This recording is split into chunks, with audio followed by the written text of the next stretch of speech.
pemeriksaan kepada calon pengurus. Setelah terpilih secara aklamasi sebagai Ketua Karang Taruna Sumsel dalam pelaksanaan Temu Karya Daerah Provinsi Sumatera Selatan beberapa waktu lalu, Yuda Novanza Utama dan kepengurusan Karang Taruna Provinsi Sumatera Selatan periode 2025-2030 resmi dikukuhkan langsung oleh Gubernur Herman Deru di Istana Gubernur Gria Agung Palembang, Sumatera Selatan.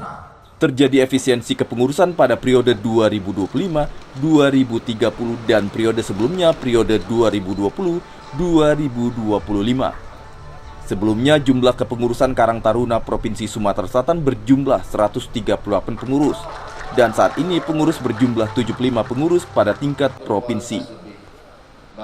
Kepengurusan Karang Taruna Provinsi Sumatera Selatan diisi oleh sejumlah tokoh-tokoh penting dan berpengaruh, baik kepala, wakil kepala daerah dan sejumlah birokrat dari provinsi dan kabupaten kota di Sumatera Selatan yang ambil bagian dalam kepengurusan Karang Taruna Provinsi Sumatera Selatan. Untuk Karang Taruna Provinsi Sumatera Selatan ini sudah teruji, bahkan tadi Ketum menyampaikan Karang Taruna Sumatera Selatan ini menjadi role model bagi seluruh Karang Taruna se-Indonesia.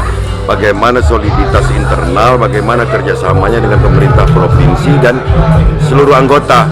Tidak ada perpecahan, yang paling penting lagi Karang Taruna Sumatera Selatan ini sangat produktif. Karang Taruna Provinsi Sumatera Selatan besar, sudah barang tentu karena sinergi utuhnya dengan pemerintah provinsi.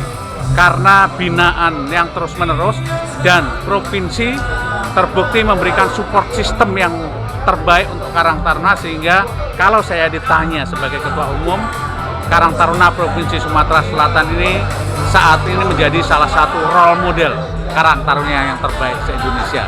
Mudah-mudahan ke depan jauh lebih baik lagi. Ketua Karang Taruna Provinsi Sumatera Selatan Yuda Novanza Utama menjawab tantangan Gubernur Sumatera Selatan dalam membangun karakter kepemudaan dan mendorong terwujudnya swasembada pangan di Sumatera Selatan. Punya waktu lebih banyak, benar kata Pak Gubernur.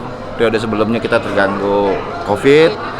Tadi Pak Gubernur mesan untuk Karang Taruna mengaktifkan Karang Taruna Desa untuk lebih aktif di bidang pertanian ya. Jadi nanti kita konsolidasikan dengan pengurus Karang Taruna Kabupaten Kota sampai tingkat desa lah untuk mencoba untuk ngambil tantangan dari Pak Gubernur ini.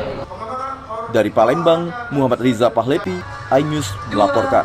Satu kali lagi.